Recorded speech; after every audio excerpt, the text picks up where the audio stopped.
Okay, at this point in time, I'd like to call the meeting to order. If you'd please join me in the Pledge of Allegiance.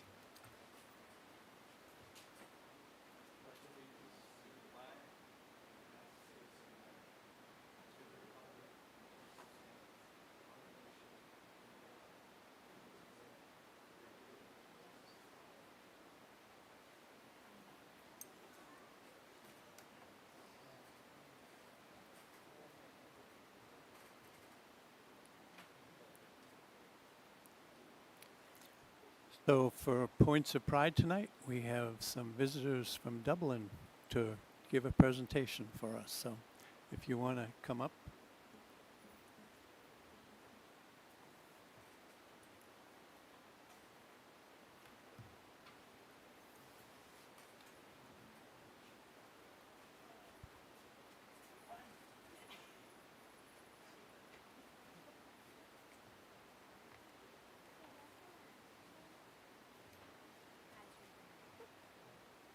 Zoe, we get a computer.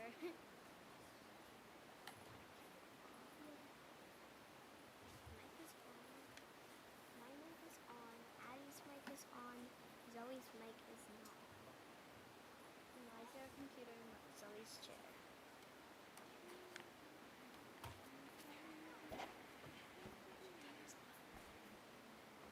So good evening, everybody. My name is Nicole Pease, and I am the principal at Dublin Consolidated School, and I want to say thank you so much for having us tonight.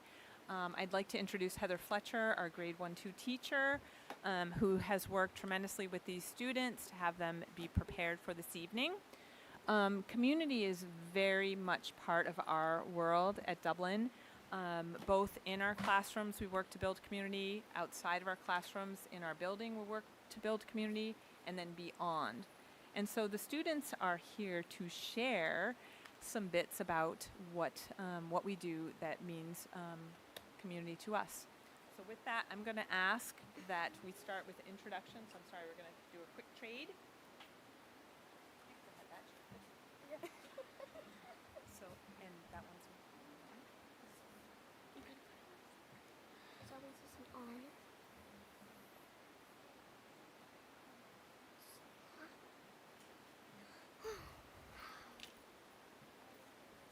Hi, my name is Ross, and I'm in 4th grade.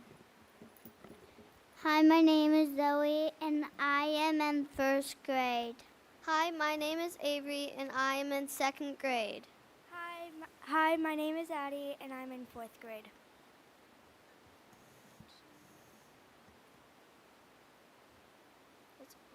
Good evening.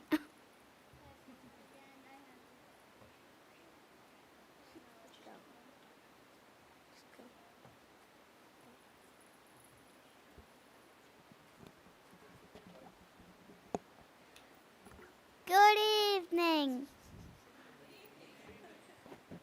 We are here to tell you We have to stop it, right? a big secret. We live in the best town ever, Dublin. We love our community support. Tonight, we're taking you on a journey through a year at DCS to brag our neighbors. First stop, Halloween. We don't just eat candy, we take over the whole town. We march up the hill to Yankee Magazine parking lot and trick-or-treat at the police department, Yankee, and the town hall, library, and AVA Automotive. It's a parade of costumes and sugar. But we also care about our heroes for Veterans Day. We wrote 70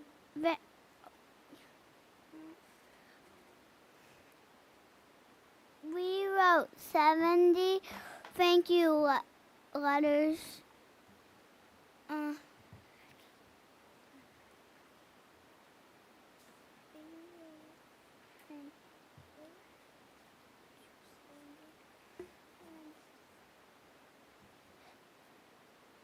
To 70 veterans in the Monadnock region. And this year, 20 of them actually came to our first ever Veterans Day Assembly. It was awesome. Then comes Thanksgiving. We read balloons over Broadway and decide, hey, we need our own parade. We made our own giant balloons and marched around our parking lot. Our police chief led the way with his very own Dublin police car balloon. Jingle bells, jingle Okay, Christmas is next. We caroled at 2 nursing homes in Peterborough and handed out 70 handmade ornaments. The residents loved it. They even sang along with us. Then came the 100th day of school.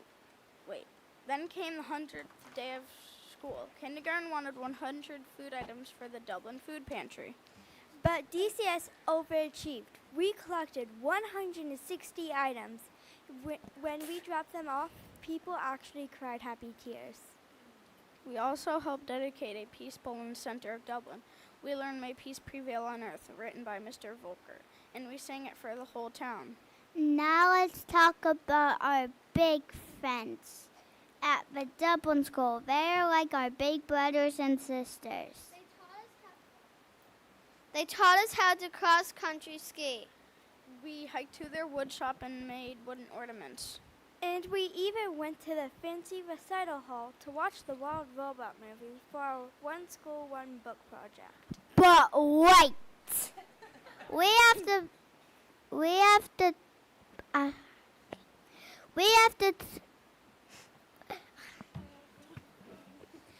but wait. We have to talk about our best friends, the police. Chief Swalco comes to read to us every month. Officer Ontario plays math games with us. But mostly, they play Kickball! We hiked to the baseball field and played with the cops. One time, all 3 Dublin officers and neighboring town cops were there at once. A lot of parents joined us as well. By the way, we even had our superintendent, Dr. Forrest, and our assistant superintendent, Mrs. Stevenson, join us in the fall. It was so fun. We love our police officers so much. We wrote books for them and collected stuffed animals for their cruisers to give to children that are scared.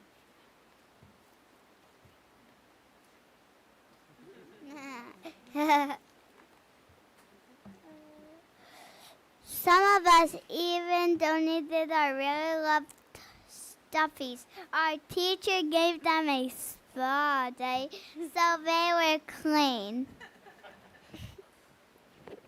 Don't forget about the highway department.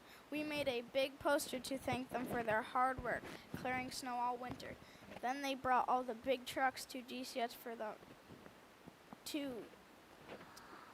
for us to touch before they got put away for the spring. It was awesome.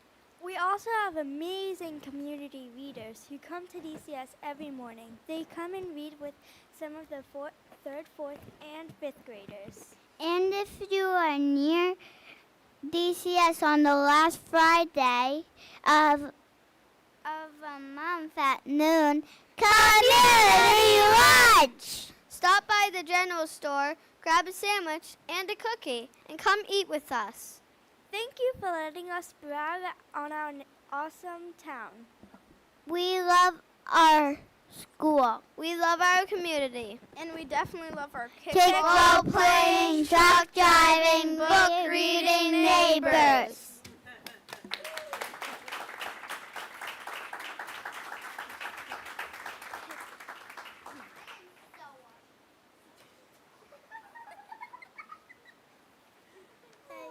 She's excited about watching herself on YouTube in a little bit. I am so ready to watch. Okay, hold on. Where should these go? Thank you again for letting us come. We are super excited to be here, and we do love our school, and we love to come brag about our school and our town. Our teachers put a lot of effort into reaching out to our community. But I will say our community puts a lot of effort in to reach out to us, and we're so thankful for that relationship that we have between them. One of the people that we talked about tonight was the police officers, and I value their relationship a lot. I think it's very important for us to establish a positive relationship with them at this age. How wonderful is that? And I just hope that relationship that we have will just continue to develop. Our kids know that our police officers are there to support them.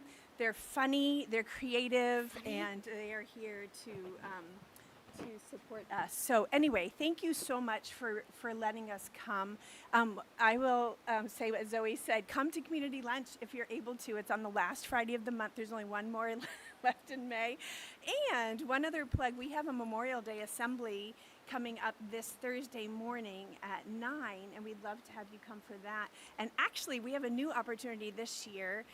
Afterwards, we're heading up to Dublin Cemetery, and we get the privilege of placing 300 flags on the graves of of the veterans who are represented in our cemetery. So anyway, we're super excited about that. It's another opportunity for us to connect with our community, which we're really thankful for.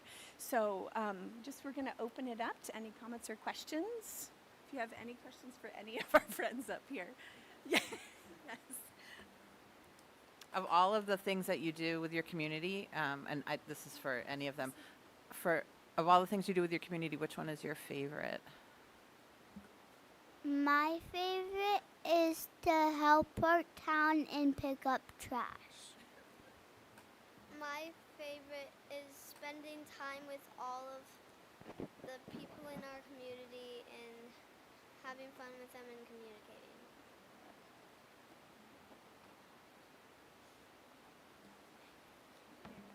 Before you go, one of the things I noticed you didn't mention was the NHDI performance, which was really, really cool. I was there that night and enjoyed it.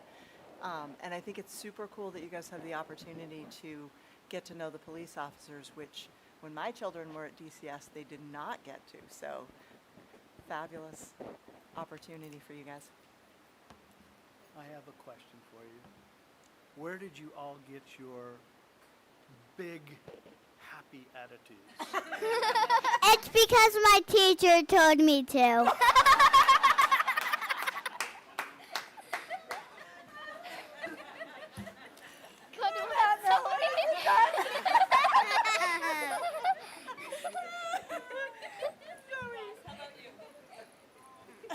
Wait, what?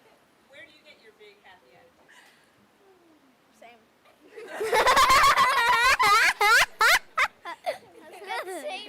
That was so funny.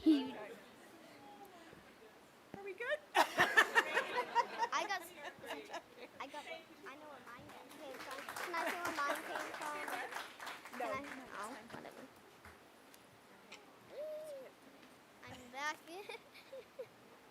Get up me. Let's go.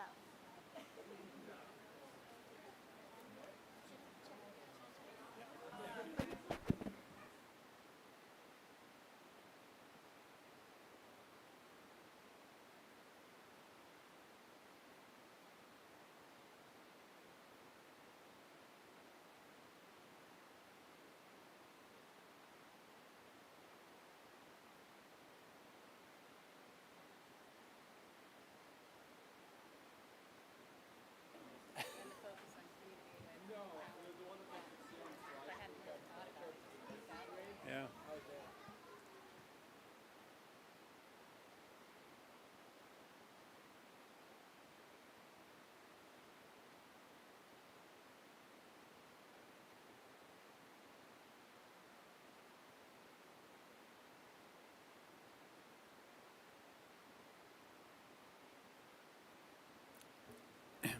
All right, before we go on with the agenda, we have a couple of things that we need to add to the agenda tonight. So, first thing is, this afternoon, Brenda sent out a copy of the gym agreement for Antrim's Gym, and we need to talk about that and approve of that tonight. So that will be added down in the new business. Also, the letter that was being passed around will go in the consent agenda as far as approving to have that letter sent out. So, at this point in time, those of you who have been on the board know that Alan Edelkind passed away recently, and he was on the board from 2020 to 2025. So at this point in time, I'd like you to join me in a moment of silence for him.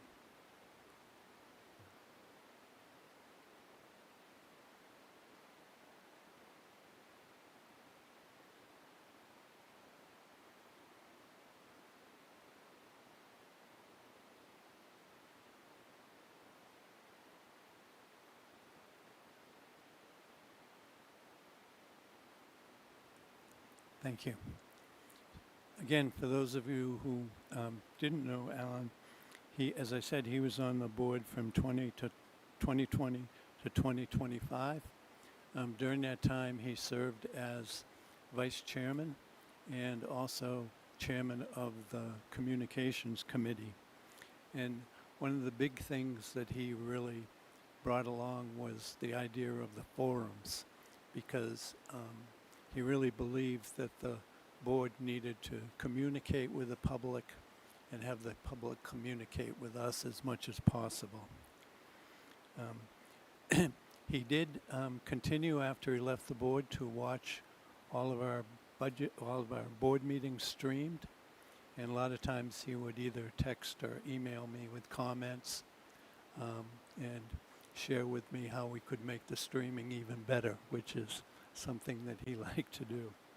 And I'm sure that he would be very excited about some of the things that the communications committee is doing now, and also the way that we're trying to update the streaming so that more people can take advantage of that. So, right, we'll go on with the agenda at this point. So could we have the approval of the manifest? I certify that the manifest listed below, totaling $1,937,451.77, have been reviewed by me and found to be proper charges against Kentucky Valley School District for goods and/or services received and have been properly processed prior to their submittal to the school board. I move we approve the manifest. A second? Any questions? All those in favor? Aye. Opposed? Abstentions? Public comment. Do we have anyone in the public who would like to comment tonight? Nope. Okay. Seeing none, we will go on to board reports and start out with Kat and the policy committee. Actually, it's going to be Janine. Okay. I'm doing it next time.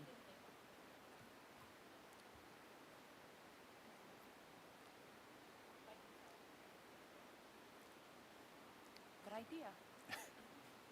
Okay, so the policy committee met on May 11th, and we were very honored to have our business administrator, Neil Cass, with us because we had some financial policies we had to go through. The first thing we did was we approved the addition to policy EHAG, the use of generative artificial intelligence. The addition was a requested annual requirement to bring an updated report on the plan. And if you're asking for a second tonight to adopt that. The second thing we did was review policy DFA, investment. We didn't make any changes to the policy, but the audit had noticed that, had pointed out to us that it had to be readopted every year. It hadn't been reviewed since, I think, 2019, but it actually has to be readopted. So there are no changes to that policy, but it is up for a first read tonight so that it can be readopted on June 2nd.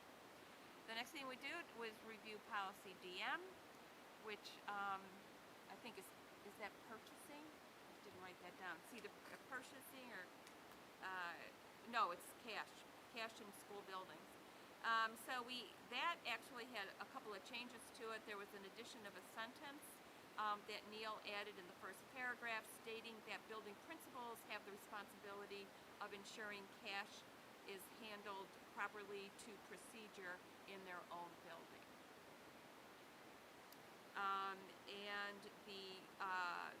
And then there was also a sentence later on that was deleted that had to do with saying that vending machines had to be emptied each day in school buildings, which of course is impossible to do and nobody does. So we took that sentence out. Okay, so that will be going up for first read June 2nd, not tonight. Yeah, I could see the look on your face, yeah. Okay, and then we reviewed, because we wanted you to review it first.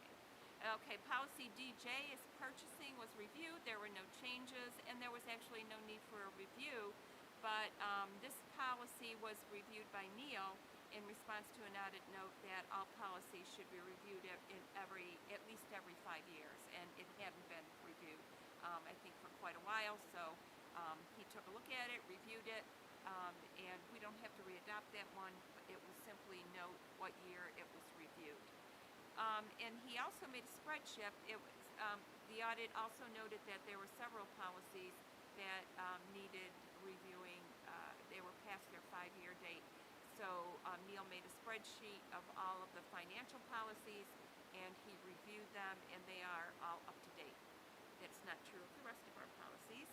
So I'll be working on reviewing them and seeing which ones have gone over their 5-year date and need to be reviewed by the committee.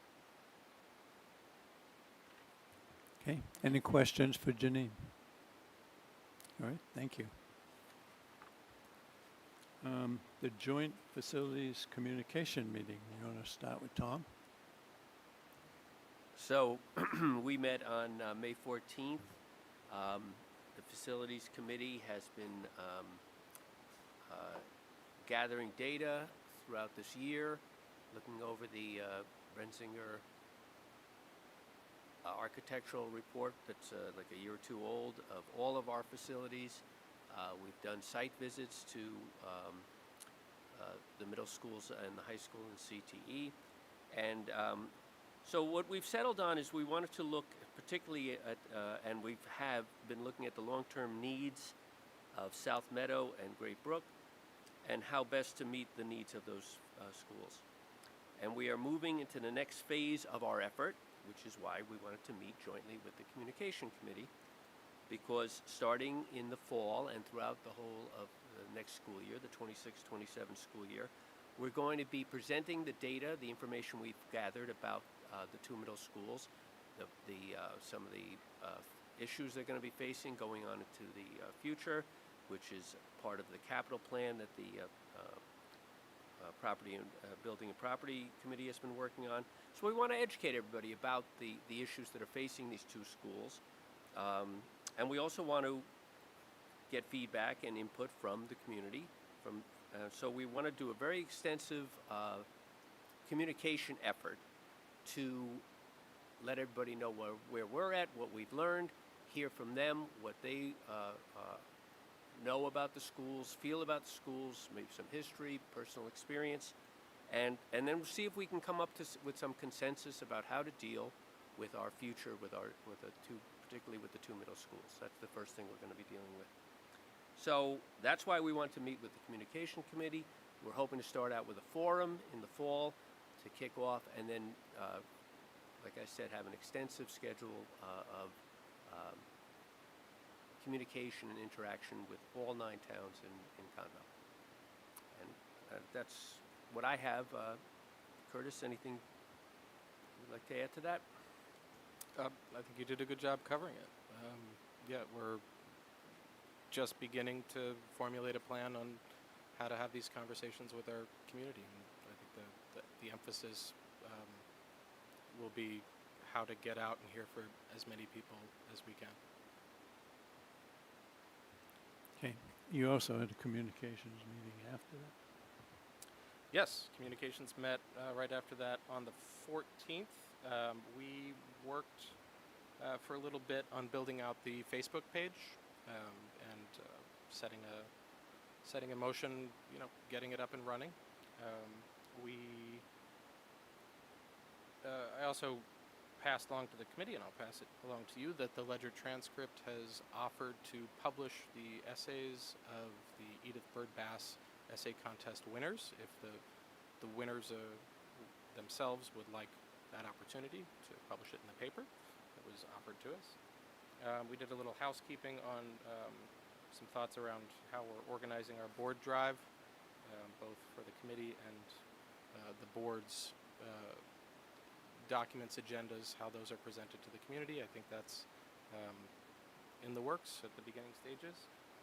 And then the good chunk of our meeting, you recall a couple of months ago I mentioned that we were reviewing past recipients of the New Hampshire School Board's Excellence Award. So we divvied them up. We took the last winners from the last 5 years. Everybody got assigned a board, and we were interested in seeing how the boards operate with a particular interest towards their communications practices. So everybody got a little homework, got to study a different school, and I presented on Jaffrey and Rindge, and Dan presented on Guilford. Is that right? I always mix up the districts with the G's. So we learned a lot of interesting things. Jaffrey Rindge is a extraordinarily transparent board. They publish a lot of things, and they also have some very good practices streaming and bringing their community into the meetings and making them as accessible as possible. So they stream live onto Facebook and to YouTube, and they do so through Zoom. And one of the things that allows them to do, which I find interesting, is have public comment extended to the online audience. So you don't get video of the person at home, but you get their name, and it's pretty routine that you'll hear that people take them up on that. They obviously have had a lot of public interest in their district's operations in the last few years, and they've gone really above and beyond to try to accommodate that interest at every turn. And from the Guilford side, sure. Yeah, Guilford. What really impressed me about Guilford was their use of videos and social media. They would do these little videos and post them on the website and send them out, and they got plenty of views, but they were really casually done. Like a school board rep would be sitting on a balcony somewhere or outside talking to the public. It was a very friendly and easygoing approach, and it seemed to work for them. I actually emailed back and forth with their assistant board chair, and she said that the New Hampshire board that recognized them was most impressed with their use of video and social media, and that's how they ended up with the award. So something else to think about as we work on our Facebook and social media presence. Yeah, so we're not quite to the point, I think, of becoming a TikTok-heavy district. But if anybody out there is, Jim, I'm looking at you. I'm looking forward to seeing the other 3 presentations. I think we actually had a lot of fun kind of realizing that people are doing this exact same thing that we are in very different ways and taking some innovative approaches. So I am working on my dance routine. yeah. That'll sell the budget. Yeah. Any questions of either Tom or Curtis? Okay. That brings us down to Cat and education. The Ed Committee met yesterday, and our agenda focused on the upcoming mentor, or the revamping of the mentor program that is going to launch in the next school year, 26-27. And Sean Hilliard, who's currently the principal at GES, she's retiring, but she's taking on like 20 other things or whatever. So she's going to be kind of leading, spearheading this program, facilitating this, and she shared with us some of the research that is really highlights the importance of having a strong mentor program for not only retaining good staff but also building capacity from within. And they tallied up the number of mentees that would be in the first 3 years, in their first 3 years of working in the district, and it came to 51, which is kind of a lot. So they're going to focus on the teaching staff that will start for their first year next year. There's going to be 21 of them, but they're not all brand new to teaching. So they range from like they're right out of college to 21 years plus of experience. So the PD will be differentiated based on kind of their experience, but the biggest idea is really to get them kind of onboarded with all the processes that happen in Conval. In addition to those 21 teaching staff, there are new administrators and nurses next year, and those will be handled in kind of a different way. As far as professional development, Sean will be taking the lead with the administrators, and they are looking to figure out a good way to help onboard those nurses as well. The mentors for this program will be recommended by their building principals, and it will be and there was a survey that went out about how to make this a kind of a stronger program, and some of the things that came out of that were that there should be training for the mentors, that there should be a stipend for them because it is quite a bit of extra work. There should be an observation component and some formal expectations. And so those will all be incorporated into the program. The good news is that it is grant funded, so from Title IIA funds. So Amy and Carly, they did a lot of work to write that grant, and so they got the funding for that. And then there'll be really specific responsibilities for both the mentors and the mentees, and that will include bi-weekly meetings and then monthly meetings for the whole group. There'll be some observations that will take place, and they're non-evaluative, so it'll just be like the mentor will go in, observe, and give some feedback. And the focus for this will really be on making progress towards all of the Conval processes, and then also leveraging those best practices in the classroom. So we're going to get a presentation about this at the next board meeting, I think, or some sort, or not a presentation, but an update, a more detailed update from Amy. You covered a lot. All right, so maybe just a little bit more at the next meeting. So that's all.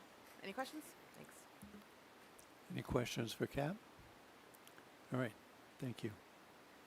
All right, and we're down to our student representatives. So as I'm sure you all know, the school year is coming to an end, which means it gets ever more busy.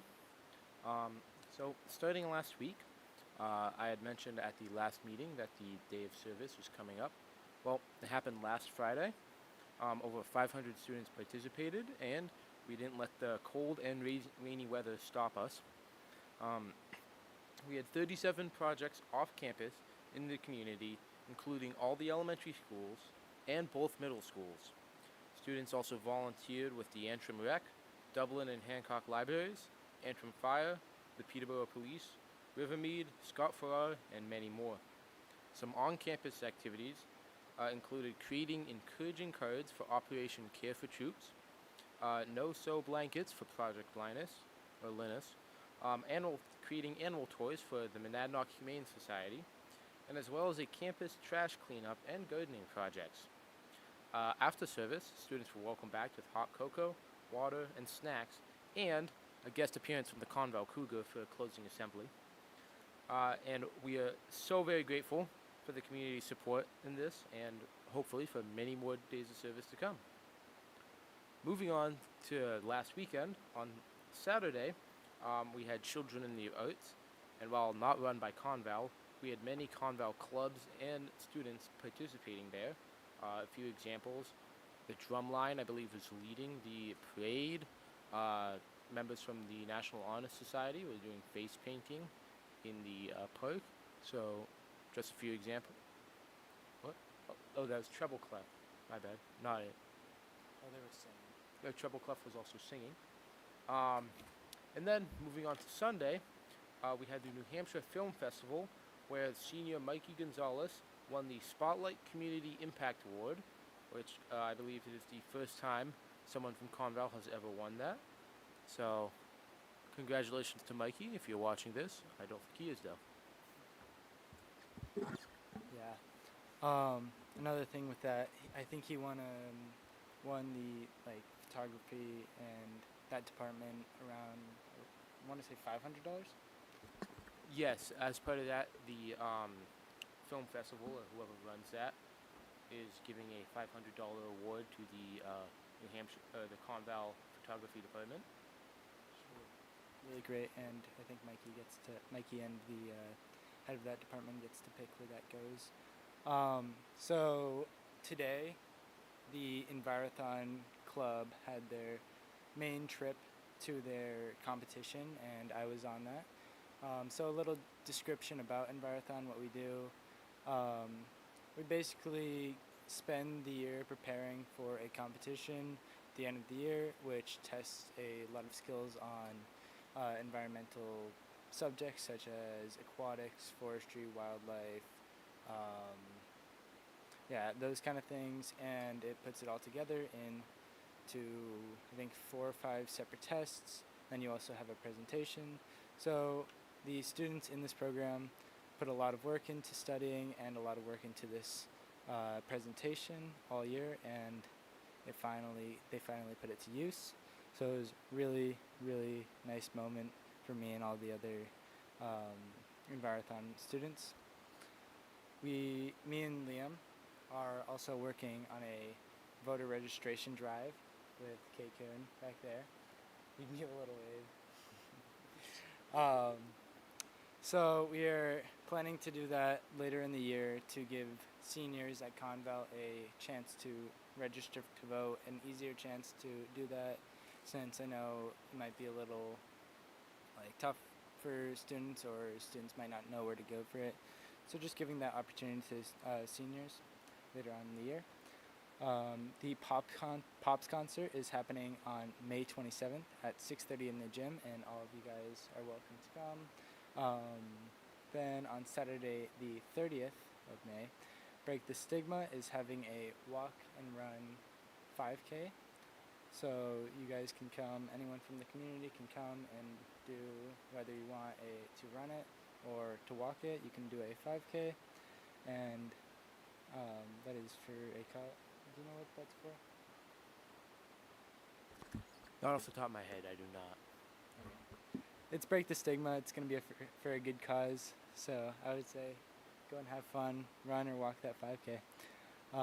And then the last thing, spring sports are doing very well for both middle school and high school. I know I just watched the GBS versus SMS middle school baseball game, and I know there was a softball game with the same teams up on the softball field, but it was just a really great game.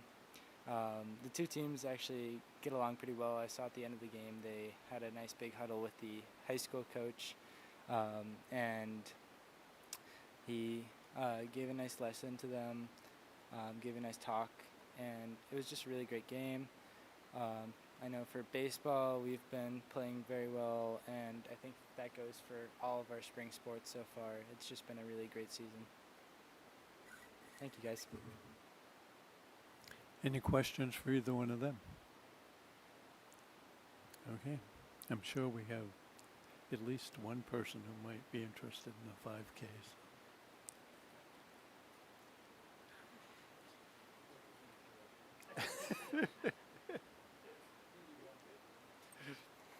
Okay, down to the consent agenda. Again, remember we're putting the letter in the consent agenda.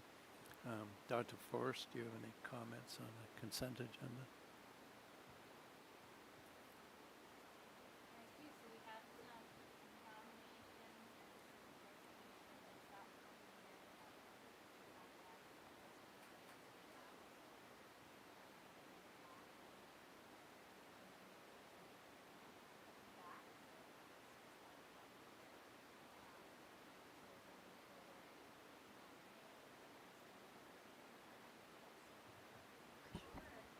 Hi, my microphone wasn't on. So Lauren Mann has We've brought forward Lauren Mann as the principal teacher for FES. She's a former teacher there, so she knows the school well. She knows the district. Justin Bentley Millay, I think. I always go by first names. Is it Millay? Is that, I guess? Melly? Okay. I apologize, Justin, if you're watching. He's our art teacher. If you went to Children in the Arts and you saw the big paper mache mascots, they're pretty incredible. That was him working with the students. So he's going to move into our elementary technology integrator, which he's also certified as. And then we have some resignations. And then we have open positions, which probably should go in the superintendent's report, because you don't have to vote on that, but this time of year we do like to give an update on open positions. So I just thought I would quickly review. We have been filling a lot of positions. So we have filled the grade 5 science at SMS. We have hired 2 admin assistants. This is all for next year. Assistant principal at PES, our out-of-district special ed administrator, 3 paraprofessionals, engineering teacher, principal teacher, principal coach at GES, special education coordinator for elementary, 2 special educators, grade 3 teacher, and our tech integration specialist. So these are all positions that that have been coming to the board that you've seen listed as we're listing tonight. We have 20 positions posted, not including some that are kind of in the queue being processed right now, as well as all of our kind of coaching positions. But we have 2 more admin assistants to hire. We have 3 nurse openings, an athletic trainer, 2 elementary teachers, a manufacturing teacher for the high school, a math teacher for GBS, 3 paraprofessionals, principal at AES, teaching principal at TES, school counselor, social studies teacher, science teacher, special educator, and director of HR. So those are all openings that we are currently working on, Okay, but nothing to vote on related to this. right. Any questions of Dr. Forrest? Okay, can I have a motion to accept the consent agenda? I move we accept the consent agenda. Second, Janine. All those in favor? Aye. Opposed? Abstentions? Okay, down to the superintendent's report.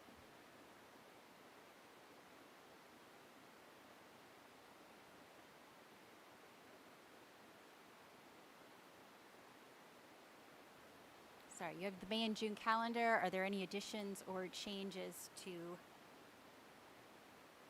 those calendars? Are you on May right now? Yes.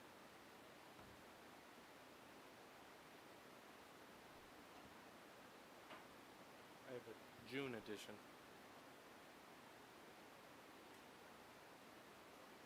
So May looks good for everyone?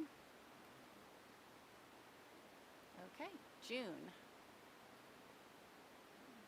The 4th, Thursday the 4th, communications committee meeting, And as is traditional, facilities will also be meeting that night, but would you like to be the opening act or the headliner? well, was there a need in your mind for another joint meeting?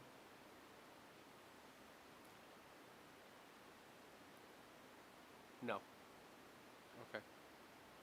Well, if that arises, you could always let us know. I've been keeping my meetings to an hour, so I'm very comfortable going second. It's your call. You can put communications at 7. Sorry, Janine. Okay. So you're going to do both the 4th and the 11th? Well, we can cancel the 11th and switch it to the 4th. Was that your preference, Tom? The 4th, yes. Okay, great. You got that? Okay, we have those changes? Okay. Also, I'm trying to find the actual date. The school board window to district finances webinar that was going to be in May was canceled. And I think it was, since you do have those on the calendar, I believe it was rescheduled to June, but I'm trying to find the email that said when it was. I have that too, and I just put it in today.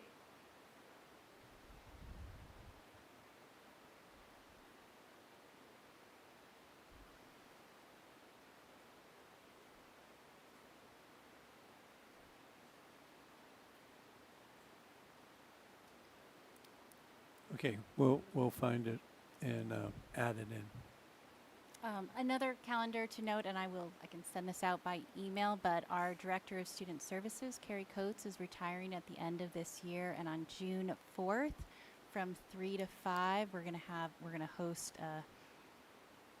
an opportunity for community, for both the school community, the larger community, to stop and say goodbye to her and wish her well. We're going to do it in front, hoping for good weather. We're going to do it in front of SMS, and we're going to get the pizza oven fired up and cook some pizzas. Not dinner, but a snack. Snack for people. Okay. Assistant Superintendent's report? Or did you have more? Nope. Okay. Okay. Good evening, everyone. So Brenda did upload this presentation into your drive, so you should have it. So I'm just going to go through some assessment data. And do you mind? Okay. So these data are, it's from last year, so that's just important that you know that. You see 2025. So typically we do this in the fall. We didn't do it this year, mostly because I was new and trying to figure everything out. So we're doing it now. It's a little bit later, but still meaningful data. So the first slide, it shows the New Hampshire State Assessment System data for English and Language Arts. So the SAS, we call it the New Hampshire SAS. This is like an accountability assessment. All students take this in grades 3 through 8 in both ELA and math. And students in grade 11 take it, and it's otherwise known as the SAT in both ELA and math. So if you look at this slide, you see the scores over time from 2021 through 2025 in English and Language Arts. And the way we look at these scores is through proficiency, because we're looking to see if the students mastered the standards that they're being assessed on. And if you go to the next slide is showing the same data in a different way. So this is cohort data. So what I'm showing you here is grades 3 through 8. It did not show you grade 11 because you can't look at cohort data with grade 11 because they only take it that one time. But if you look at grade 8, you're going to see this is the grade 8, and I have maybe what could be construed as a minor error on what you're looking at on your computer, because it says current grade. It's current grade 8, but it was grade 8 in 2025, so really it's the current grade 9. So just if you understand what I'm saying. So Janine, did you have a question? Oh, sorry. So if you see grade 8, so you're going to look at the students in grade 8 when they took it in 2021, 2022, 2023, 2024, 2025. So that is growth over time. Now, that's not necessarily the same students because it doesn't account for students that move in and out of the district. So it's not the exact same matched cohort data, but it is one way to look and to analyze the growth. So that is that information, and same with grade 7. You see grade 7 over time, grade 6, grade 5, grade 4, obviously grade 3. The students take it for the first time in grade 3. Okay, so going on to the next slide is that same approach and showing you the data for the New Hampshire SAS, but this is the math data. And this is, again, grades 3 through 8, and then grade 11, which is the SAT. And if you go to the next slide, you see the cohort data again. You see grade 8 over time from 2021 through 2025. This is the percentage of students that are showing proficiency. Again, that's what those numbers are. Grade 7, grade 6, grade 5, grade 4, and grade 3.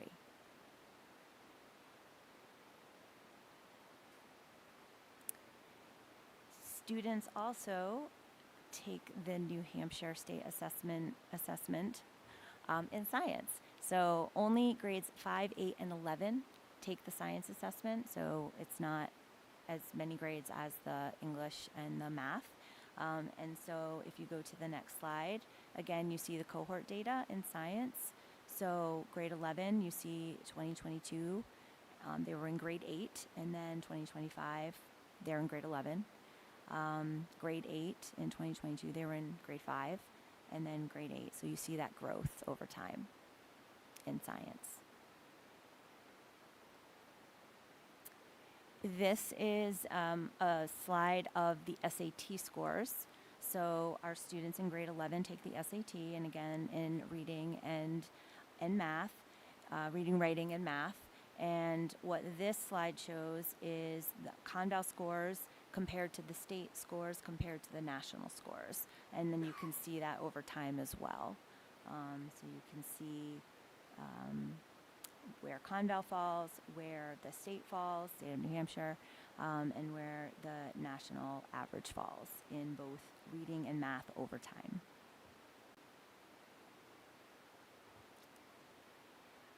I did want to include this slide, so I thought it was a good slide for you to know. So this is our AP students and scores. So if you see our total AP students, this looks at our AP data over time. And you see that we are increasing our total AP students, and we are all increasing our percentage total of AP exams with scores of 3 or higher. So I just thought that was some positive information to share. We always want to increase our AP students, and those assessments are quite rigorous. So to increase the total exams with scores of 3 or higher is a pretty great accomplishment. So now I am switching to a different assessment. Okay, this is the, do you call it? I keep getting confused. Is it NEWA or NWEA? What do you call it? I call it NWA. Okay, other people call it NEWA. Some people call it NWEA. So I'm still learning. So this is NWEA's Primary Measures of Academic Progress, or MAP.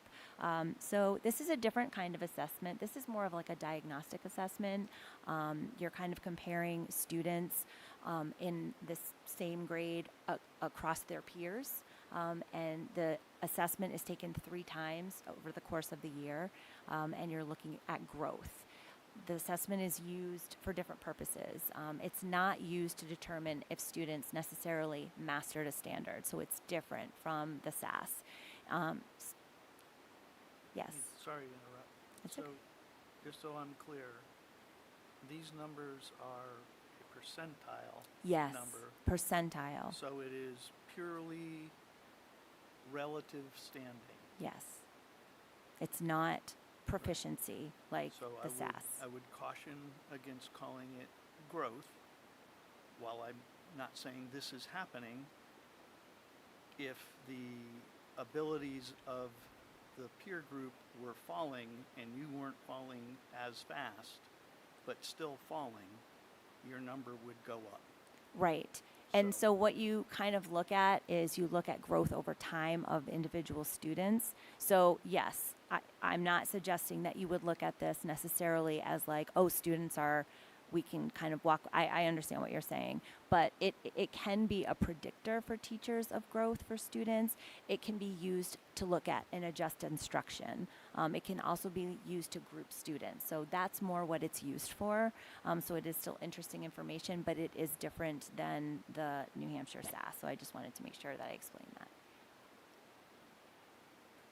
Is the percentile based on some sort of national normative group? Yes. Or, okay, it's not. Yes. They're Conval Exactly. peers. Yep. That's exactly what it is. So my understanding, and Anne, you have to correct me if I'm wrong here on this because I'm still learning this assessment, is that grades 1 and 2 take a primary assessment, and then grades 3 they take a different assessment.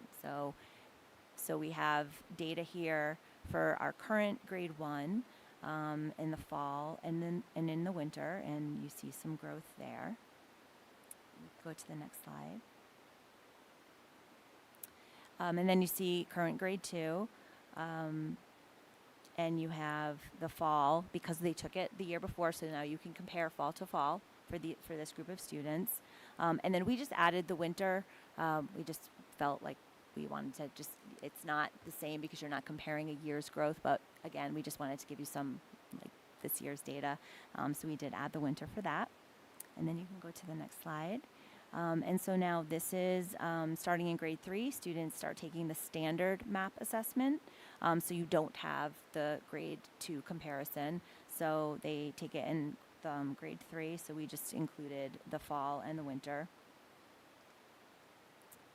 And then as you go up in the grades, this is just the MAP data that shows from fall to fall and then the winter. And this is grade 4. And you can see the growth there, and grade 5, and grade 6. So you can see we've shown you grade 3, grade 4, grade 5, grade 6, and then again just added that winter. We're in the process right now of doing the spring, so I think that's going to be done. Nicole's here. When's that going to be done? Into the month? Okay. Which is coming sooner than we think. This is current grade 7. Grade 8, and grade 9, and grade 10. And the students don't take it in grade 11 or 12. So that concludes, it's a lot of information. I did last night, Kat had mentioned that she would like for the June Ed Committee meeting to go further into the data and talk about some subgroup data and things like that. So we will be doing that for the June meeting if anybody wants to come and talk about data more. And I'm happy to answer any questions if the board has any questions. And I know Curtis has something to say. Thanks. Thank you for the presentation. When I was reviewing the SAS scores and the way the state computes the district averages for proficiency, I came across something that I think we all should keep in our minds. And that is that you mentioned that these are accountability tests. And there are measures of accountability that are determined at the federal level and at the state level that require us to make students take these tests. And at the same time, students can opt out of these tests with parental consent. There is participation rate has a role to play in the district's averages. And so there's a penalty applied if the district's participation rate or any school's participation rate or any class's participation rate falls below 95%. So once that happens, the state, so say you have 100 kids taking the test, or say you have 95 kids taking the test, and, well, actually, let me not do the math because I'm going to confuse myself. So if we fall below 95%, every student underneath that gets counted as a 0 for the district's average in both achievement and their growth metric. The state's average does not get hit by this same thing. So you're looking at a state average that's, everybody took it, and a district average that may or may not be, depending on the specific participation rate at those schools, affected. So in our high school, for instance, there were 93% participation rates for ELA and for math. But for science, when you look at those scores, the participation rate was 81%. So we're being docked 14% in our score. And so I find it alarming. Like, I understand that there's a need to, not incentivizing schools and districts across the country to say, well, we don't want kids taking the test because, it may reflect poorly upon us. But to penalize them and to not make abundantly clear at every level when you're publishing this data that these things are affecting the scores is very troubling. And the federal requirements do not say that you have to count students below 95% as zeros. That is a purely state-level, Department of Education level decision. So it also makes it very difficult to interpret year-over-year trends because we're not tracking the participation rates along with those numbers. So if you see a decline in one line from year to year, you don't know if that's because 10 families decided they don't want to take the test.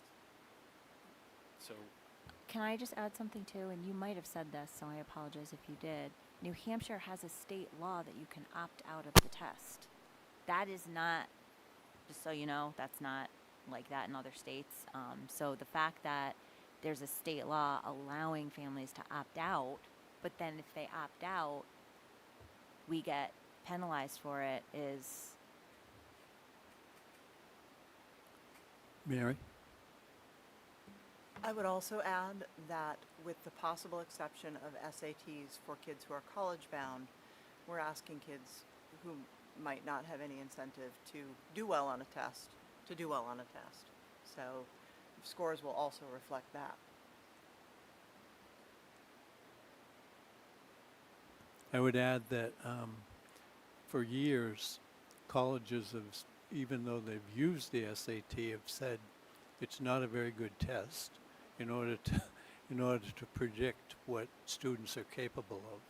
So, so our state's using a test that many places have said isn't an accurate test. Janine? Dr. Forrest, do you have any idea what the rate is of students not taking the test at any of the grade levels? Like, how often do we have students opting out and taking the test?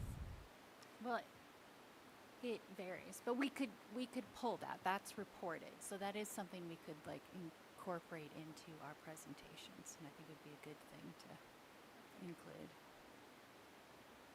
So, I mean, we're going out of our way to find ways to make the data look good. Or better. No. And the fact of the matter is, 2025, 21% efficient in grade 11 in mathematics, if you use that data. Now, even if it was 80% of the kids, not all of the 20% that decided to check out were going to be proficient. So let's say half of them were. That's still only 31% of your 11th graders that are proficient in mathematics. That's not good. That is not good performance. And when you look at it relative to the rest of the state, it's still not good performance when you look at the SAT scores. So, the data can tell lots of stories. I think it needs more interpretation. I think you need to understand whether we're really on this downward slope in proficiency from grade 3 to grade 11. And if that's the case, the longer we keep people, the worse they perform relative to, a standard. That's not a good story. All right, Curtis is first. I think it's abundantly clear that the state has gone out of its way to report data that does not even benefit a proper interpretation of it. And you can look back to the 2018 technical advisory where they recognized that there is statute that says that they need to provide the correct data that best shows the proficiency of the students who were tested. and they don't do that. They don't report that. So when you're looking at trends, when you want to look at the district's own trends, how do you do that accurately if it is very difficult and burdensome and more administrative work to back into that? That is not our responsibility to have to unwind the whole process. So if it's Janine? not if nobody's doing it, it Janine? kind of does become our responsibility. So, I'd like to hear what you have to say too. This is something that we have thought about and worked towards for a long time now.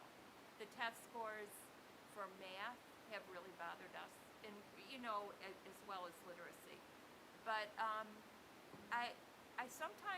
this is the way I think about it, is looking at, so what is the performance of the students that we're producing and sending out into the community? How are they performing? And that's something completely different than test scores. So test scores will tell you one kind of information, but what our students are able to do once they get that graduate or that diploma in their hands is something else that I think we have to think about. And that's why I would really like to hear what our two students have to say. And Marcus had his hand up, so you're next.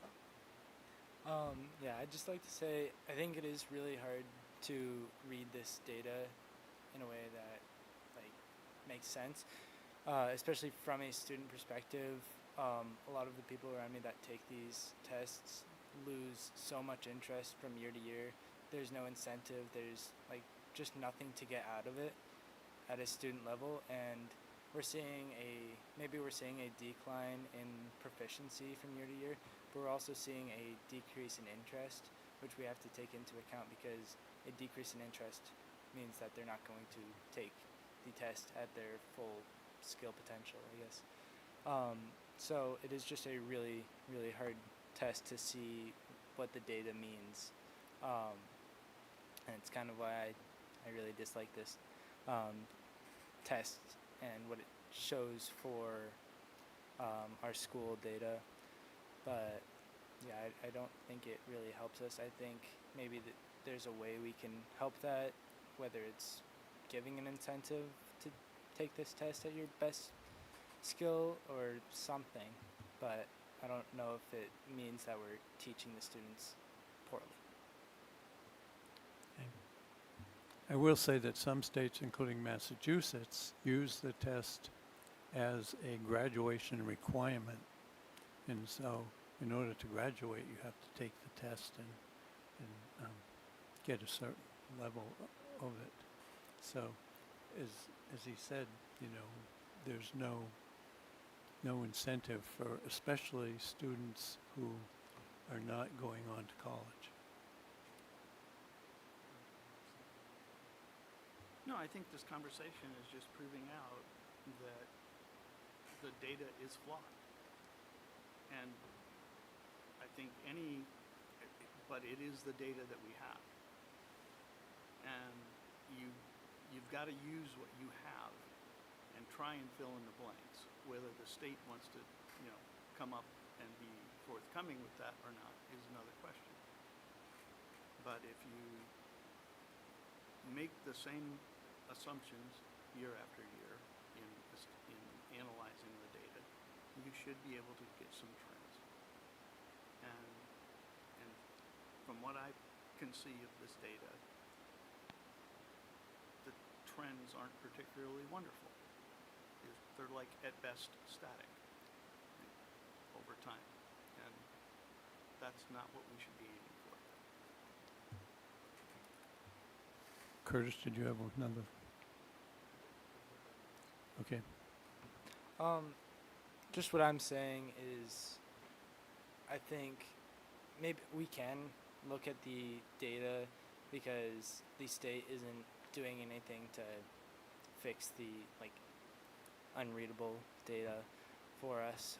But I think we can also take action as a school board and make the students want to take this test or make the students want to put their best skill into the test and make I don't want to say a reward, but an incentive to take the test, whether it be a graduation requirement or a grade that they get from this, or even a reward that they get from taking this test, from scoring high on this test. It shouldn't just be something that we're not getting an incentive to do and then being punished for getting low scores because most of the students aren't trying, and then you have like the 10% of students that actually put forth their best effort. Okay, now Curtis. I was going to add on the NWEA tests from a parent perspective.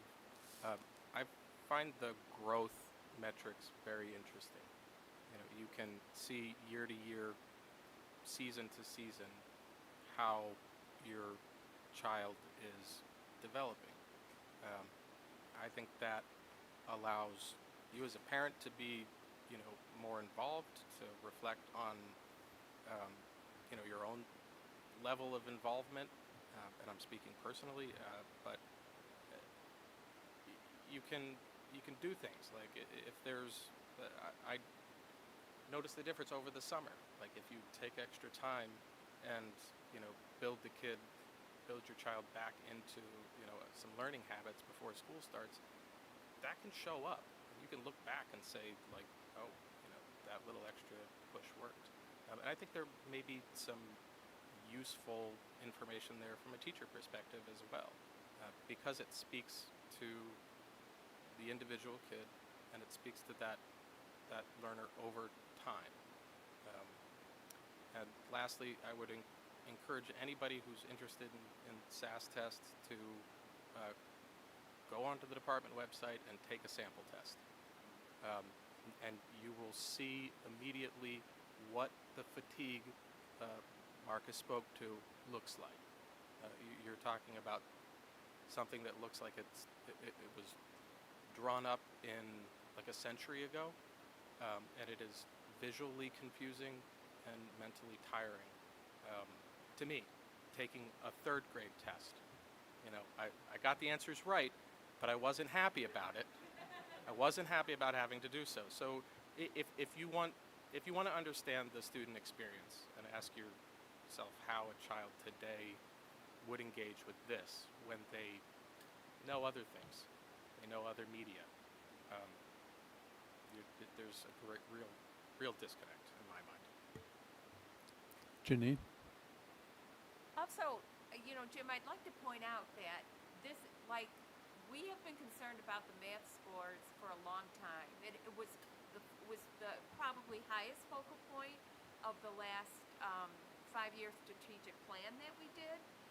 It was a part of focus on the ESSER funds that we used in bringing children out of the COVID era. I think that nobody's saying that the scores are concerning. They are concerning. But I have begun to wonder if the math curriculum we brought up, the amount of professional development we do with teachers to ensure that they are implementing curriculum with fidelity across the continuum, so that, because we noticed that there was a big dip between, I think it was 4th and 5th grade. Wasn't that right? Like there was a big drop. So this is something we've been looking at for a long time, but we're talking about children, and you can only, sometimes I wonder about the data, and just like Curtis is saying, and like whether it's an accurate portrayal. I would love to know how well our kids are doing once they get out of high school.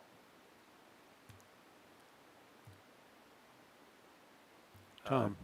Couple of points. I want to echo what Curtis said about the state exams. I took one at his encouragement, and I think it's a very poorly constructed test myself.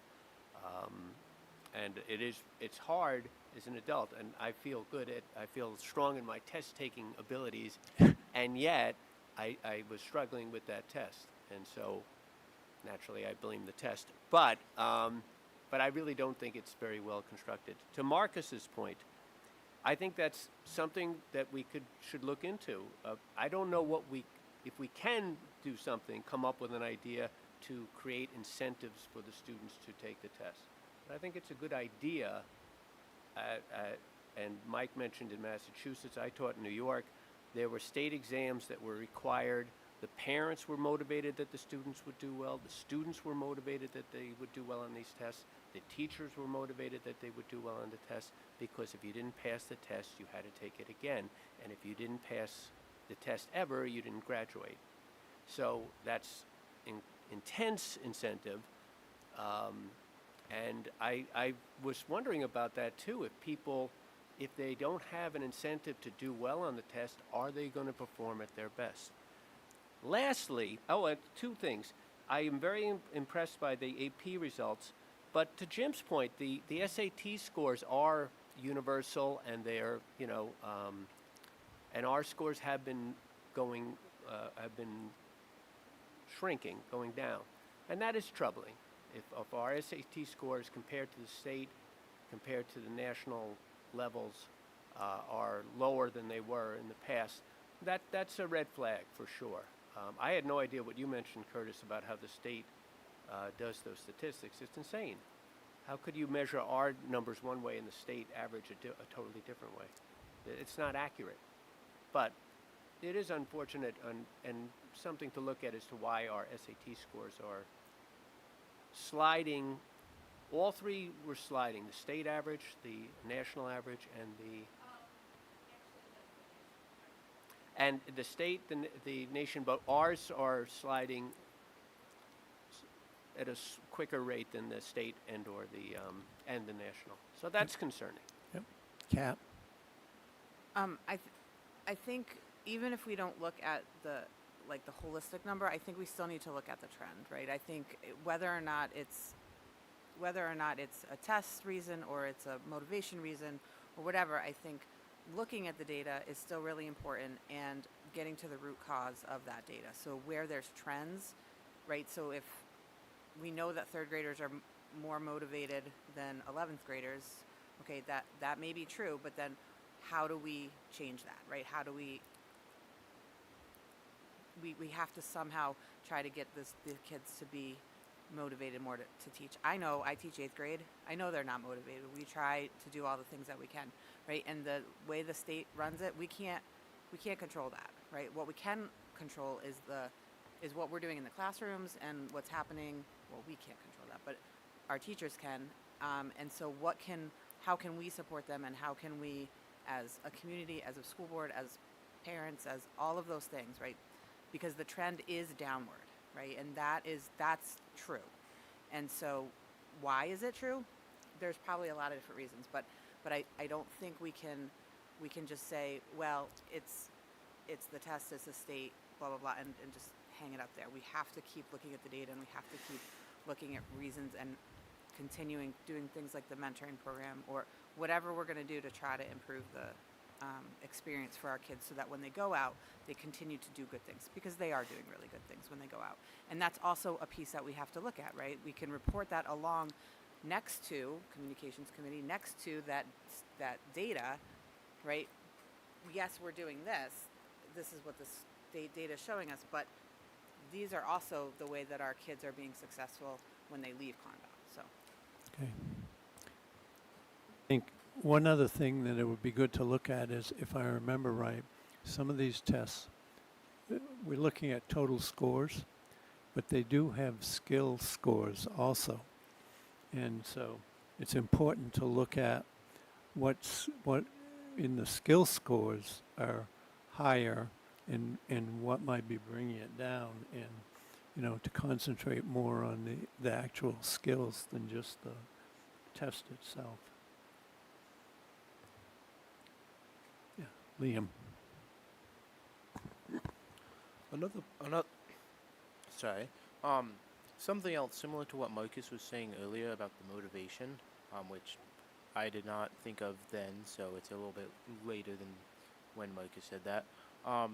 But something that is important to keep in mind, I feel, is also the environment of which these students are taking these tests. Not to say that, the Conval School District is any of the schools are a bad place, but Tom, Curtis, I don't know when and where you guys took the practice test, but I'm sure it was at a reasonable hour and in the comfort of someplace like your own home. Today was the first of the NIWA tests at Conval for the 9th and 10th graders. And, they start at 7:35 in the morning. That's not a great combination with a, nearly 2-hour-long test that they don't feel motivated to take. So the environment in which we're also having this test is not the best as well. Just because, it's early in the morning, it's spring, it's getting really hot out, so some of the rooms are hot, and people are tired because it's a Tuesday and, they're sad that the weekend's over. So just everything combined provides some added difficulties. Elizabeth. Are we still giving out academic awards? I don't think they exist at the elementary level anymore. I'm just curious, as a former awesome test taker, that was my sole goal, was to get all of the awards. So I know it's kind of controversial, but it is an incentive. Do you? I may have peaked in elementary school, but yes. Yeah. All right, go ahead. As far as I know, there are no awards for test taking, like any of the SAS or SAT scores. I know we do academic and athletic awards for underclassmen and upperclassmen at the end of the year based on the department leaders. They talk it out, I think, with their departments, and they pick out some awards, and there's some scholarships that get brought up in there, but we don't really have any incentives for that. Also, can I get a follow-up? To go on to Tom's point about the SATs and the AP scores, I think when we're looking at those, the SAT is a test which all students are required to take, and then the AP score or the AP tests are tests in which only the top students might take. So when we're looking at that and we're seeing an increase in the AP scores but a decrease in the SAT scores, I think that generally shows a decrease in engagement in that, say, bottom percentage of students that maybe won't go to college or maybe don't see the point in these tests. So I think what we're seeing is a lack of engagement in that bottom percentage, and there's a lot that we can do to help with that, and I think we should put a lot of focus into helping with that bottom percentage, because it's not just the top percentage that we want to show and say that, oh, these guys are doing great things after high school. We need to help all of our students, and we need to focus on the engagement of all of our students. Okay, thank you. And I will say that Curtis and I looked at some state statistics about our AP programs throughout the entire state, and both the amount of students that take it and the scores that are obtained, we were, if I remember right, in the top 10 schools in the state. And I'd add to that, the number of AP offerings here at Conval is much higher than a lot of schools around the state as well, which is also just, when you look at that chart, there's a real disparity, but that's a whole nother topic. Jim. Yeah, no, thank you, Amy, for bringing this forward. I mean, this is more a discussion on results than this board has had in a long time. And I don't want to, I guess my point is there are problems, and we can't whitewash them by finding excuses for the problems. We have to find the reasons for the problems and then take action to correct those. So if we ignore the fact that a problem exists, we're never going to get better. And I don't think that we're doing that. We've got a new math curriculum. We've gotten a new English and language arts curriculum. We're doing intervention. We're doing all of those things. So I think we can give ourselves a pat on the back for the actions we're taking, but we don't have results that are positive yet. Right.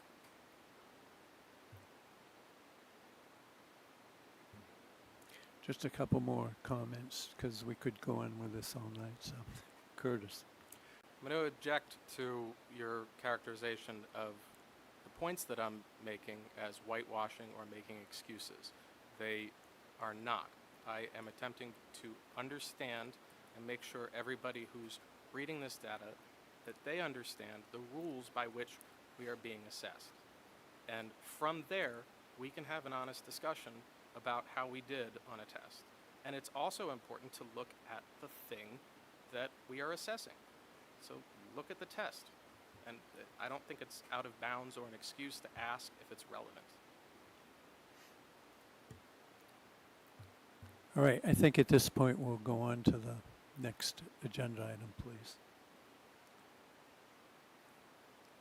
Okay, under old business, report on the meeting with the commissioner. Thank you. Some more state level stuff. But I want to extend my gratitude to Commissioner of Education Caitlin Davis for granting a meeting again with a group of school board members from around the state. On the 13th, I was joined by representatives from Hillsborough, Deering, Somersworth, Newport, Grantham, Portsmouth, and the Monadnock Regional School Boards. And we had an hour and a half long, very productive conversation on a range of topics. I'm going to try not to be too long-winded, but there are some good things here and some things that are relevant to our last conversation. Commissioner Davis began the meeting by laying out a few of her priorities. And the first of which was literacy curriculum and performance. She mentioned that Governor Ayotte in her State of the State address had cited literacy as a primary concern of hers and a primary area of focus. So the commissioner detailed that the department has done a survey of 100 schools to identify best practices and was very interested in how to achieve state level involvement in curricular material. And this kind of comes out when you're talking about literacy scores and trends. I don't know if anybody's heard of the Mississippi Miracle, as it's been called, but the state of Mississippi has seen great gains in test results in literacy. And one of the ways they've done this is by investing heavily for a period of time in state-aligned curriculum and in professional development.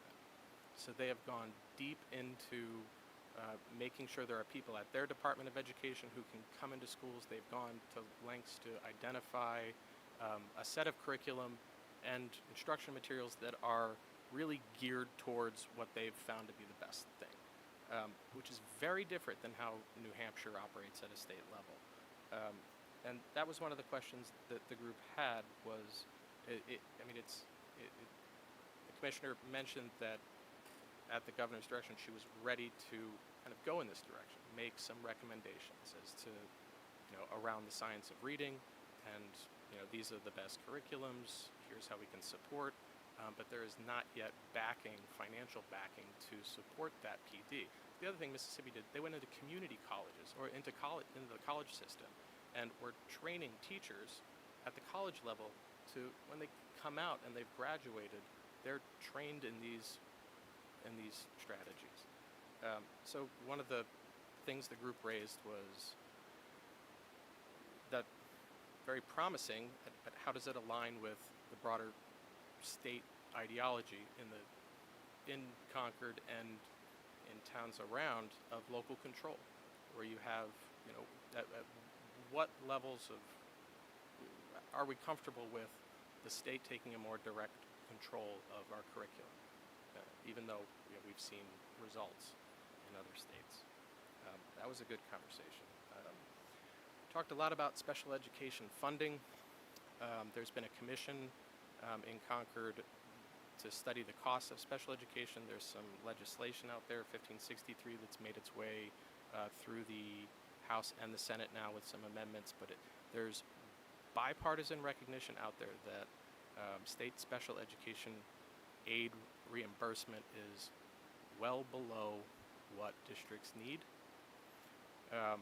And there's some active legislation to lower the amount, the threshold at the bottom end for when districts can recoup costs from the state for those expenses. So they've lowered the threshold, I think, from $75,000 to $60,000. So saying districts can get some more money ahead of time. And they've also increased on the back end, at the higher end, the district's responsibility for covering those costs. So it used to be the state would pick up the entire bill at a certain point, and now they've exposed themselves to some new costs, and they want the district to have some responsibility at the higher end. And along with those things comes a lot of extra accountability in terms of how districts need to report on these costs. So you're now reporting new financial costs to the state, and they want to see every receipt. And they want to track every dollar that they're giving you. There are also requirements that we ask families to opt in or out of using their private insurance to cover special education costs. There are also new ads in language that we have to document our outreach or our receipts for Medicaid reimbursement. So there's bipartisan recognition that we need more money, but it's also coming with an increased administrative burden to justify those expenses. And just a little bit longer on this, that the bill's language is, if it were to be signed, it means districts have to start collecting this data next year, and we won't get reimbursed until the following year. So there's another load. One of the things that's come up in this commission is that the Department of Education has a lot of fragmented data. Things get reported in different directions, and it can't all be systematized easily or cleanly. So the questions that were posed to her were around how can the department do this better? Because the last thing I want to see is we get $150,000 more in state aid for special education, and we need to go out and hire another administrator to handle the workload. And there's a political victory achieved for, we've given schools more money, and administrative spend continues to grow. And it's a big risk, and it's not a new one. So there were questions on how does Nessus, how can that be retooled to make it easier? One of the things the commissioner floated was the idea of sampling. Instead of tracking every receipt, we sample, like the state does for EFA audits, for instance. We already have this practice in certain places, but that doesn't have political traction yet. There was also some discussion on the proration, the continued proration of special education aid reimbursement funding, which is at 93% of receipts last year. Commissioner spoke about CTE and workforce alignment being a priority of hers, and she said that CTE centers around the state are very strong, but she's looking for more statewide coordination to bring businesses into contact with schools, which was very interesting. We talked about AI, and it's an area of focus for them, but they do not have a strategy, but they're ready to pursue one, but I think they're waiting to see how the landscape unfolds. And we also just spitballed for a while, how can we make ourselves useful to the department? right? We want to be there. We're grateful to have these conversations because we gain insight into the structures that kind of govern us, but we also want to be useful. So we're going to try to have quarterly meetings and setting specific topics, and you all are welcome. I'll let you know the next time we meet, and if you can make a midday meeting, I think it would be well worth your time. Thanks. Okay, thank you. Going down to second read, Janine. Okay. Thank you. Policy EHAG, the use of generative artificial intelligence, is open for adoption. If we need a motion to adopt that policy.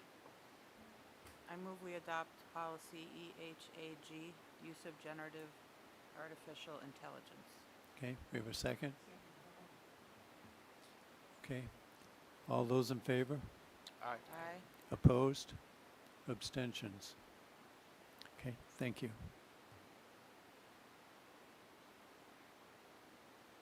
Okay, you want to do the first read? Yes, and then policy DFA on investment is up for a first read tonight. Again, there are no changes to that policy, but it needs to be readopted, reviewed and readopted every year. So tonight is the first read for that policy. So we need a motion to readopt policy DFA investment.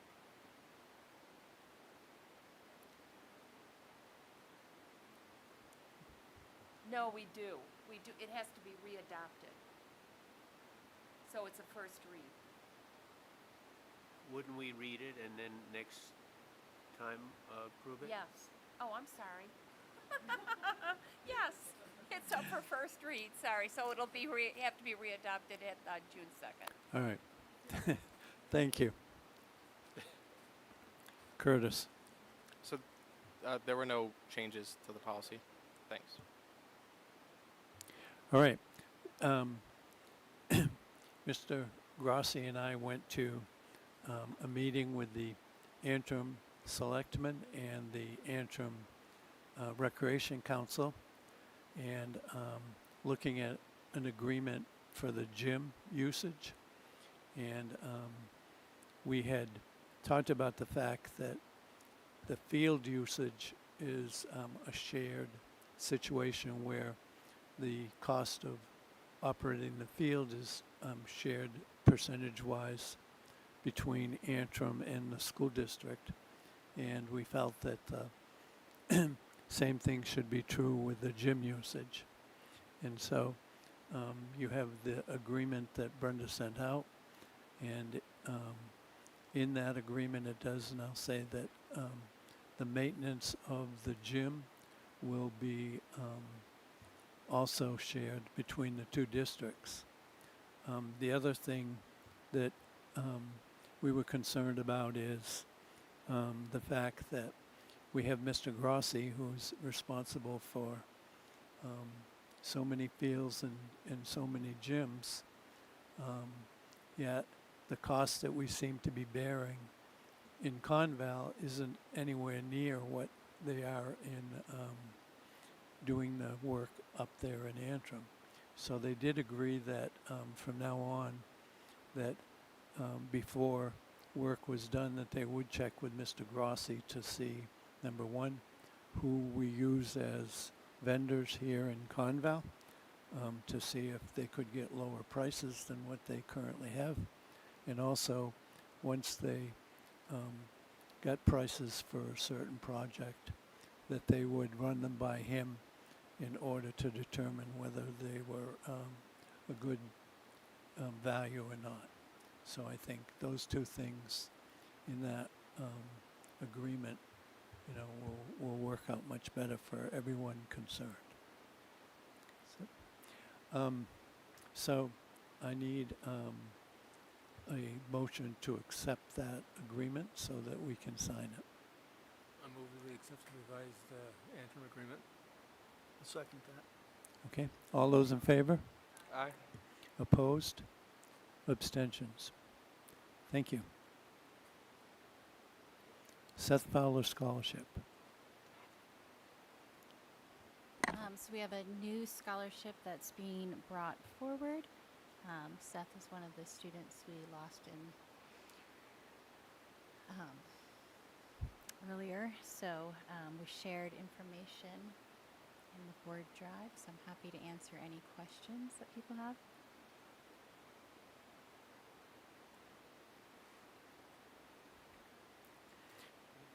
If there are no questions, could I have a motion to accept the scholarship? Move to accept the Seth Fowler Memorial Scholarship. We have a second? Second, Janine. Okay. All those in favor? Aye. Opposed? Abstentions? Thank you. Technology.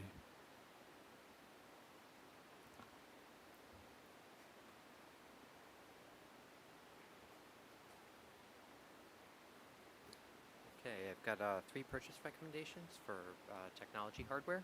I think the first in order that you guys have is the Chromebooks, 11-inch Chromebooks. Is that correct? Okay. All 3 of these were included in an RFQ posted in April. The Chromebook options we received, we're really considering 2 models for this order. Typically, we order the same model for elementary, middle, and high school. We got a really good price from CDWG on the Yoga Lenovo models. They're the same models that we currently have in use at both the elementary and middle high school levels. They're working fine at the elementary level, and I think we'll be good with those at that price for K through 4. We're recommending going with the Chromebook 100Es, which are slightly more expensive. They're a newer model at the middle and high school level. Those Chromebooks tend to get a lot more use. Students are taking them home, they're traveling with them. The Yogas we found are not as durable when it comes to those levels. The other nice thing about these Chromebooks is that they have the ability to replace the USB-C charging port, which tend to break, and then we have to replace pretty much the whole device because that's right on the motherboard. But that's a change they've been making. So the purchase recommendation is actually to split the Chromebook order between the 2 vendors for the CDW option for the 170 Chromebooks for the elementary levels, and then the connection option for the 310 for the middle high school level. Okay. I think we can take the whole thing as a package if you want to go let's through. keep going. Yep. Second one is, and these are all just our annual renewals. We replace the Chromebooks. They typically are on a 4-year replacement cycle. The laptops we replace on a 5-year replacement cycle, and the interactive displays we're still cycling out some smart boards and other projectors that have been in place for well over 8 to 10 years. So these are the 50 staff laptops that we'll be using to replace just staff devices that are 5 years older. The recommendation here is with the I included the 3 lowest prices. 2 of them are ThinkBooks, one of them is a ThinkPad. The reason we're recommending the ThinkPad rather than the lowest option is that the ThinkBooks, we've purchased those in the past. That's actually been the model we've been standardized on. They're the consumer model, and they're just not as durable. We're trying to get 5 years out of them, but they just don't quite last that long. We've had much better success in durability of the devices and just the ability for us to manage them on our network with the ThinkPad. So that's the reason why we're recommending going with the connection option instead of the low bid here on this. And then the third one are the interactive displays. These are basically the ViewBoard 86-inch interactive displays. I think this is very similar to that model, but I think it's slightly newer than it's the current generation of the viewboard 86-inch that we've ordered in the past. Sorry, question on that one. Yep. They're both 4K displays, Correct. viewboards. One may have a different lighting methodology, but it is $350 a piece more times 11. I think $3,800, which ain't nothing.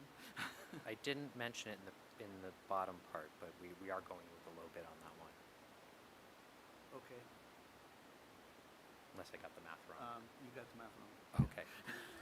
I did a copy and paste there, so I must have chosen the wrong cell. We are recommending the 8641 model. So let me just do that really quick.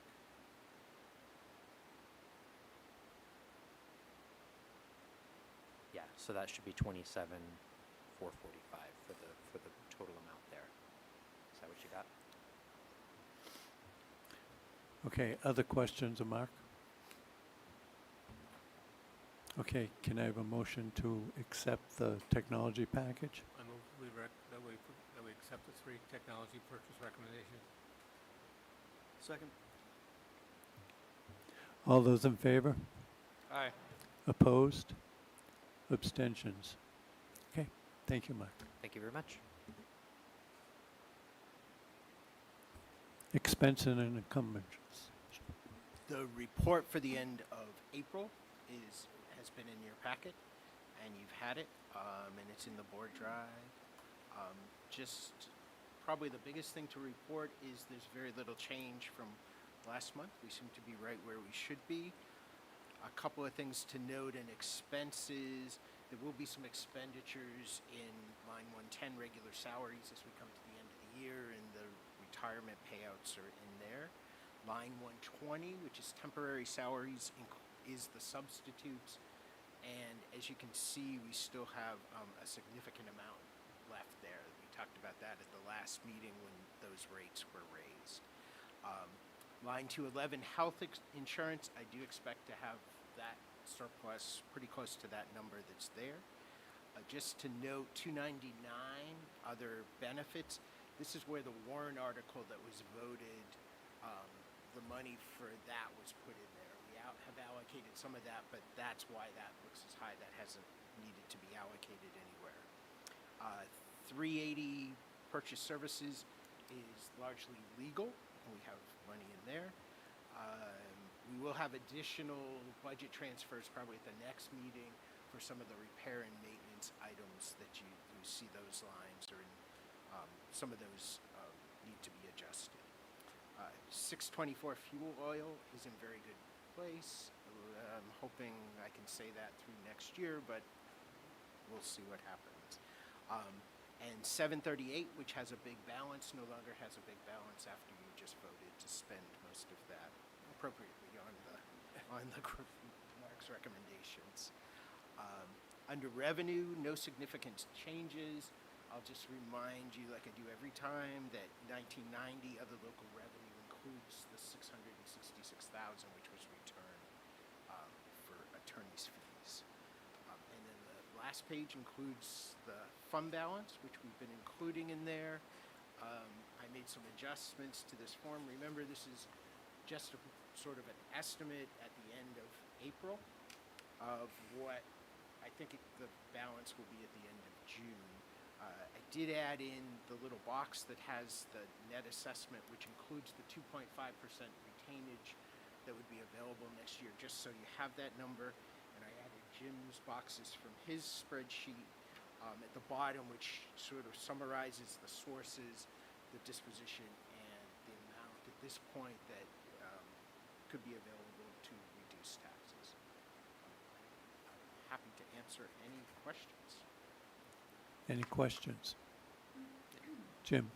So it says we have almost $5 million in taxes and SWEP still to collect in the revenues. Yeah, that's largely the final tax payments from the towns. Yep, that's mostly the June taxpayers. That money will be collected. They have to pay. Okay, other questions? Okay, can I have a motion to accept the report? I move that we accept the expense and encumbrance report as stated. Second? All those in favor? Aye. Opposed? Abstentions? Okay, public comment? Yes. So please state your name and where you're from. Kate Kuhn, Peterborough. Two hats tonight. One is a member of the Peterborough Garden Club, and another is League of Women Voters. And I come with a question, and it was both Liam and Marcus's comments that made me want to ask this. Can I ask, is the Conval Day of Service that I participated in so happily on Friday, have you always had two a year, or is this new? So the day of service, this is the second year we have done it. So it is a really new thing. Last year being the first year, we only did it one day. Yeah. Once in the year. So the 2 times a year is new. I won't be here next year, so I don't know what the plan is for then.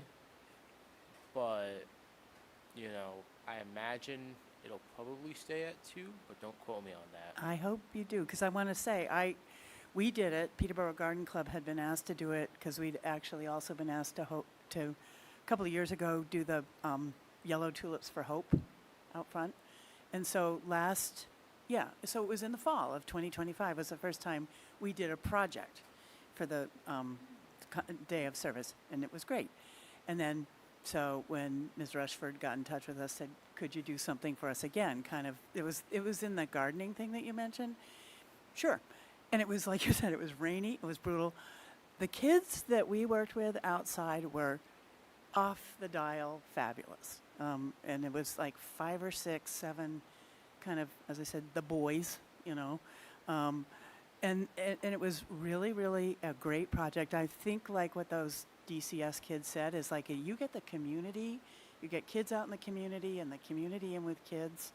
I was talking to Matt Harris on my way out the other day. He said, oh yeah, I had the kids over in Antrim cleaning fire engines, And then I saw the mural downtown for Children in the Arts, which is a stunning mural. And somebody said, oh yeah, that was another Conval Day of Service. Like the art kids had said, this is fantastic. It was a great day. It was great to be part of. It was challenging, and it was great. So that's, Peterborough Garden Club. And we're well aware that we need to do more, and this is a way to do more and then be thankful for it. Second thing that brings me to these wonderful young men who, so glad that you have student representatives on the school board. I think that's great. And they last year helped organize the voter registration drive that was in its second year, having been started first year run by Charlie Savage. So are ready to take it on again. So they invited me to come when they met with Heather McKillop, the principal, which they do every month, I guess, to prepare for board meetings, to talk about like, okay, how do we do the high school voter registration drive that got started a couple of years ago up at Conval? And one of the things was the reason they reached out to us is we're League of Women Voters. And so we can be the back end support for the drive that the school, with the full participation of your student reps, principal, and then I'm sure other people they're starting to publicize it right now. Again, I was blown away by the afternoon. They said, oh yeah, we've already got the thing that you sent, that's going to be in the newsletter. And it was and then so I said, well, we're going to make sure we can help you just get the supervisors of the checklist so you can do your thing. And their ideas are already so exciting for how to do this civic engagement that, the state and the country and the town and everybody realizes important. Get young people committed to voting and all of that. So it's a big shout out. And again, that's why I'm here. It's just because of League of Women Voters, really. That's why I came to school board tonight, so. All right. But Thank it's you very fascinating much. to watch you guys talk, so Yep. thank you. And do your work. Thank you. All right, we do have need for non-public.